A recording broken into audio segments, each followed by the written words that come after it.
Hello friends, my self Jitendra Shukla. आज हम बात करेंगे स्ट्रक्चर ऑफ एल्कोहल, फिनॉल और ईथर। इनके स्ट्रक्चर में खास बात क्या होती है, देखिएगा ये कार्बन है, मैंने एल्केन बनाया है, इस तरह से ये एल्केन है और इनके बीच का HOH बॉन्ड एंगल 109.5 डिग्री हुआ करता है, ये हमने पढ़ा हुआ है। अगर इसी में OH को लगा दिया जाए, किसी एल्केन में H को हटा करके हमने यहाँ पर अगर OH को लगा दिया है, OH यहाँ पर H है, यहाँ पर H है, और किसी एक H को हटा करके यहाँ पर OH ग्रुप को लगा दिया जाए तो इसी को कहा जाता है एल्कोहल कहा जाएगा। इसी को आप कह सकते हैं ROH ग्रुप कहा जाता है, ये एल्कोहल है। और इसी तरह से अगर आप बनाते हैं तो फिनॉल के लिए क्या कहा जाएगा, बिल्कुल ये बेंजीन है, ये बेंजीन है और बेंजीन में हर कार्बन में एक H हुआ करता है, ऐसा हम लोगों ने पढ़ा है। किसी बेंजीन के सारे कार्बन का ऑक्टेट कंप्लीट, आप ध्यान से देखें इसको। और अगर इसी में से किसी एक H को हटा करके अगर हम इसमें OH ग्रुप लगा देते हैं और इस बेंजीन में बाकी मैं कोई चेंज नहीं करता हूं, मैं एक्सपेंडेड फार्मूला लिख रहा हूं, आप लोग भी कोशिश करिएगा कि कम से कम एक बार इन स्ट्रक्चर को ओपन करके बनाएं तो आपको आसानी होगी समझने में। तो आप देखिए कि किसी भी कार्बन में से एक H को हटा करके मैं यहाँ पर H लगा देता हूँ और यहाँ पर किसी एक H को हटा करके मैंने यहाँ क्या लगा दिया, OH लगा दिया। OH आप जहाँ पर भी लगाएंगे इनमें से सारे हाइड्रोजन इक्विवेलेंट है, आप कहीं भी हाइड्रोजन में को हटा करके OH को लगा सकते हैं। तो ये क्या कहलाएगा, it is considered as phenol, है ना। Hydroxyl derivative of benzene is considered as phenol. इसी स्ट्रक्चर में थोड़ा सा चेंज कर देते हैं, क्या हो जाता है, बिल्कुल यहाँ पर H है, H और H, ये H है। और आप देखिएगा ये एल्केन है, एल्केन में अगर OR ग्रुप अटैक कर दे, देखिएगा क्या हो जाएगा, बिल्कुल H को हटा करके OR ग्रुप लगा देते हैं। R का मतलब क्या होता है, R का मतलब अल्काइल ग्रुप है, तो इसी को कहा जाता है ईथर। ईथर को एक और नाम दिया जाता है ROR डैश। एल्कोहल का जैसा ही होता है। All the ethers are the functional group isomer of alcohol. आप समझ में आ रहा होगा आपको कैसे सर, देखिएगा CH3 CH2OH, ये कौन है, ये एल्कोहल है, ये एल्कोहल है। लेकिन मैं इसको थोड़ा रीअरेंज कर देता हूँ, बोलिए क्या कर देता हूँ, CH3O के साथ में CH3, कैसे सर, अरे काउंट करिए, C2 है 1 2, हाइड्रोजन कितने हैं 3 2 5 1 6, H6 है, O कितना है, ये इसका मोलेकुलर फार्मूला है। इसका मोलेकुलर फार्मूला क्या होगा, C2 होगा, C2 है 3 2 जा 6, H6 और O। देखिए दोनों के मोलेकुलर फार्मूला सेम है लेकिन दोनों के फंक्शनल ग्रुप अलग अलग हैं, तो ये एल्कोहल है और ये ईथर है। तो all the ethers are the functional group isomer of corresponding alcohol. चलिए ठीक है स्टूडेंट्स, यहाँ पर ईथर के लिए किसी CH3 को हटा करके आप किसी भी R को लगा सकते हैं, किसी साइक्लिक चैन को भी लगा सकते हैं, है ना। जैसे इस तरह का साइक्लिक चैन भी आप इसमें लगा सकते हैं, आप इसमें कोई बेंजीन भी लगा सकते हैं, है ना। और दोनों ईथर अगर सेम टाइप के, दोनों अल्काइल ग्रुप अगर सेम टाइप के होते हैं तो उसको सिंपल ईथर कहा जाता है। और यहाँ पर मिथाइल हो और यहाँ पर एथाइल हो तो मिक्स ईथर कहा जाएगा। चलिए उसके बारे में हम लोग बाद में पढ़ेंगे। आज हम समझने की कोशिश करते हैं कि इनके स्ट्रक्चर में बेसिकली क्या डिफरेंस हुआ करता है। चलिए एल्कोहल को देखते हैं। एल्कोहल में आप ये देखेंगे इस तरह का स्ट्रक्चर हुआ करता है और ये एल्केन है और किसी एल्केन का टेट्राहेड्रल बॉन्ड एंगल हुआ करता है 109.5 डिग्री समथिंग हुआ करता है। ये सिंपल एल्केन के लिए है तो टेट्राहेड्रल स्ट्रक्चर है। उसी तरह से किसी एल्कोहल का अगर आप बनाते हैं तो देखिएगा ये बॉन्ड जो मैंने बनाया है, हर बॉन्ड के बीच में 109 डिग्री हुआ करता है। ये बॉन्ड आपने समझ में आ रहा होगा आपको कैसे सर, क्योंकि आप देखिएगा ये जो स्ट्रक्चर मैं यहाँ बना रहा हूँ, ये एक H अंदर साइड धंसा हुआ है और एक साइड आपकी स्क्रीन की तरफ है ना, एक साइड अंदर धंसा हुआ है और एक आपकी स्क्रीन की तरफ है, ऐसा हमने पढ़ा था पिछले चैप्टर में। और ये H प्लेन पर है। देखिएगा हर एंगल, किसी भी एंगल को आप मेजर करेंगे तो उसका बॉन्ड एंगल कितना आएगा, 109.5 डिग्री। और इसी को कहा जाता है टेट्राहेड्रल बॉन्ड एंगल। यहाँ से यहाँ को नापिए, ये आपकी तरफ है और ये स्क्रीन के अंदर धंसा हुआ है, ये दोनों प्लेन पर हैं। बॉन्ड एंगल कितना है, 109 डिग्री है। लेकिन अगर यहाँ पर आप एल्कोहल को लगा देते हैं, देखिएगा एल्कोहल को लगाने की कोशिश करता हूँ मैं, कैसे लगाएंगे सर, बिल्कुल यहाँ पर मैं OH को लगाता हूँ और आप देखेंगे OH को जब लगाते हैं यहाँ पर तो बिल्कुल यहाँ पर ये बॉन्ड एंगल ऐसा आएगा।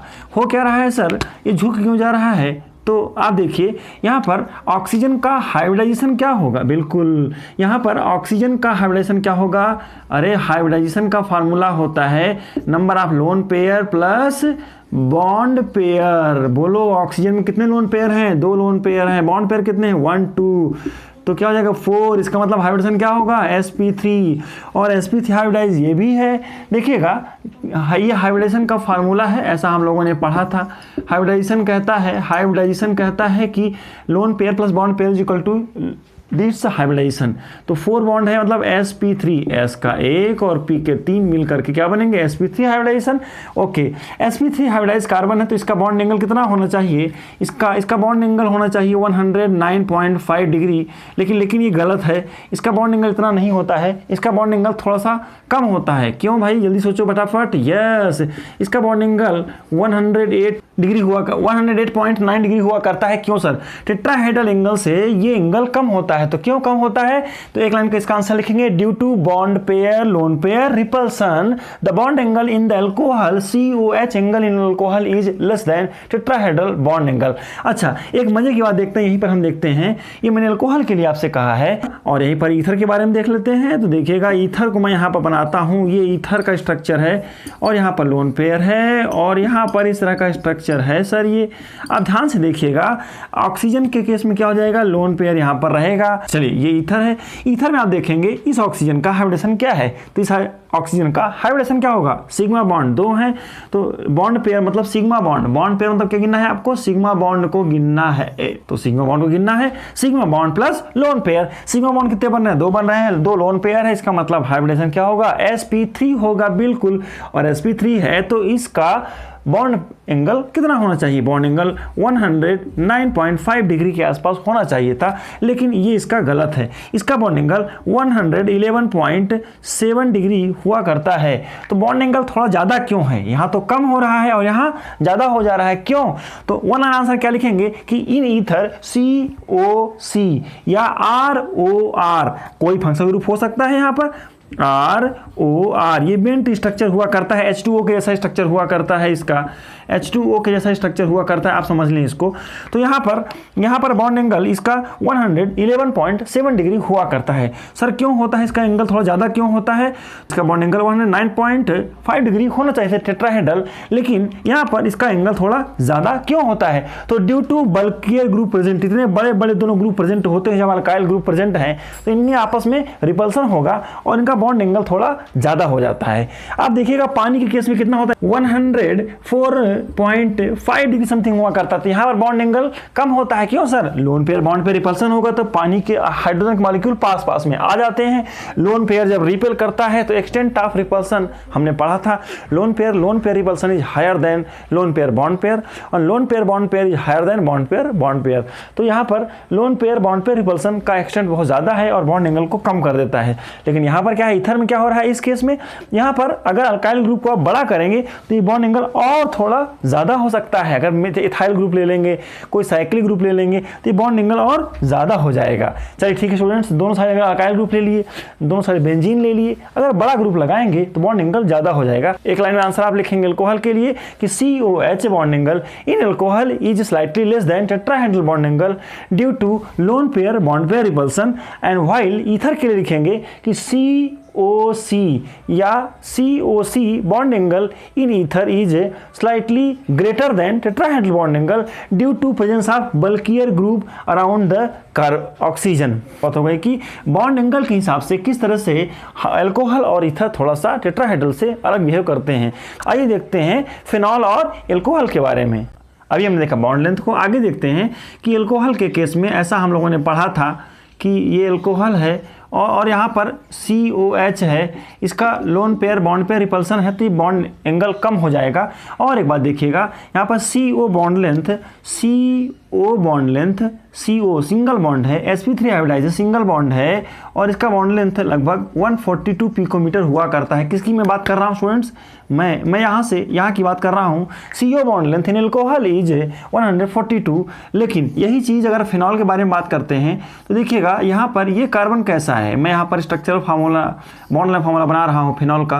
यहाँ पर ये O और H लगा देते हैं तो आप देखेंगे यहाँ पर हो क्या रहा है सर, बिल्कुल यहाँ पर कार्बन ऑक्सीजन, तो ऑक्सीजन में लोन पेयर होता है, लोन पेयर के कारण ये इसका डीलोकलाइजेशन होगा और ये बॉन्ड यहाँ पर आ जाएगा तो क्या हो जाएगा, बिल्कुल आपने सही कहा है, यहाँ पर प्लस आ जाएगा और डबल बॉन्ड बन जाएगा और रेजोनेंस स्ट्रक्चर के हिसाब से और ये बॉन्ड यहाँ शिफ्ट हो जाएगा तो निगेटिव चार्ज और इस तरह से। तो रेजोनेंस के कारण ये रेजोनेंस स्ट्रक्चर मैंने बनाया है, बाकी के स्ट्रक्चर आप खुद से बनाइएगा। तो यहाँ पर डीलोकलाइजेशन ऑफ पाई इलेक्ट्रॉन, ये कंजुगेटेड सिस्टम है, यहाँ पर अल्टरनेट पोजीशन में पाई बॉन्ड हो या अल्टरनेट पोजीशन में पाई बॉन्ड और लोन पेयर हो, या अल्टरनेट पोजीशन में पाई बॉन्ड और कोई लोन पेयर के साथ में कोई नेगेटिव चार्ज हो, ऐसे कंडीशन में हमेशा डिलोकलाइजेशन होता है और CO bond acquire partial double bond character. तो यहाँ पर सिंगल बॉन्ड करेक्टर है C और O के बीच में, ये तो मैंने लाइन बनाई है, लेकिन यहाँ पर पार्शियल डबल बॉन्ड करेक्टर आ जाता है। पार्शियल डबल बॉन्ड करेक्टर कहा जाता है इसको। पार्शियल डबल बॉन्ड करेक्टर के कारण यहाँ का बॉन्ड लेंथ थोड़ा कम होगा, पार्शियल डबल बॉन्ड करेक्टर आ जाएगा, बॉन्ड लेंथ कम होगा, कितना होगा, लगभग 136 पिकोमीटर हुआ करता है। तो CO bond in phenol is less then normal CO bond in the alcohol because of partial double bond character in phenol. ये आप ध्यान रखेंगे कि डबल बॉन्ड करेक्टर क्यों होता है, तो ड्यू टू रेजोनेंस पहला रीजन है, तो पहला PDCH है। और दूसरा क्या है, यहाँ पर carbon is sp2 hybridise carbon है। इस कार्बन देखिए तो नंबर ऑफ सिग्मा बॉन्ड कितने हैं, लोन पेयर तो है नहीं इस कार्बन में, तो इस कार्बन का हाइब्रिडाइजेशन कितना होगा, sigma bond hybridisation equal to sigma bond 1 2 3 sigma bond है, तो हाइब्रिडेशन क्या होगा इसका, बिल्कुल यहाँ पर हाइब्रिडेशन sp2 होगा। तो sp2 हाइब्रिडाइज कार्बन क्या करता है, इलेक्ट्रॉन O की तरफ नहीं भागता है, थोड़ा बड़ा ये आपस अपनी तरफ भी बुला लेता है, तो उससे क्या होता है, इन दोनों के बीच का डिस्टेंस कम हो जाता है। क्यों sir, sp2 hybridise carbon is more electronegative than sp3 hybridise carbon. इसमें क्या होता है, इसमें बॉन्ड में पोलैरिटी होती है और ये बॉन्ड ज़्यादा ऑक्सीजन की तरफ इलेक्ट्रॉन की पोलैरिटी हो जाती है। लेकिन यहाँ पर क्या हो रहा है, sp2 हाइब्रिडाइज कार्बन है तो दोनों के बीच में इलेक्ट्रोनेगेटिविटी का डिफरेंस कम हो जाता है। यहाँ पर 33.3% एस करेक्टर और लगभग 66 पॉइंट पी पर करेक्टर है। यहाँ पर क्या है, इस कार्बन का हाइब्रिडेशन है sp3, तो यहाँ क्या होगा, एस करेक्टर इज 25% और पी करेक्टर इज 75%। तो कहने का मतलब क्या हुआ स्टूडेंट्स, कि आप ध्यान से रखेंगे कि CO bond in phenol has lower bond length. क्यों, तो due to partial double bond character because of resonance, or another reason sp2 hybridized carbon has greater tendency to attract electron, therefore here the bond length is slightly less। और CO bond length in ether, CO bond length in ether लगभग alcohol के जैसे ही होती है, 141 हुआ करती है somewhere, तो ज़्यादा अल्काइल ग्रुप होने के कारण यहाँ पर बॉन्ड लेंथ लगभग बराबर ही होती है। आज हमने ये देखा कि किसी एल्कोहल में bond angle COH bond angle tetrahedral bond angle थोड़ा सा कम होता है, लेकिन ईथर में थोड़ा ज़्यादा होता है ड्यू टू बल्कियर ग्रुप। हमने ये देखा कि bond length CO bond length in alcohol is slightly greater then in phenol. क्यों, क्योंकि फिनॉल के केस में पार्शियल डबल बॉन्ड करेक्टर आ जाया करता है। तो आज के इस टॉपिक को आप अच्छे से लिखेंगे, इसको समझने की कोशिश करेंगे। चलिए अगले क्लास में हम लोग समझेंगे कुछ सिंपल तरीके से एल्कोहल को कैसे बनाया जाए और उसकी प्रॉपर्टीज को समझने की कोशिश करेंगे। तब तक आप ऐसे कुछ क्वेश्चंस को सॉल्व करने की कोशिश करेंगे। मिलते हैं अगले क्लास में। Thank you.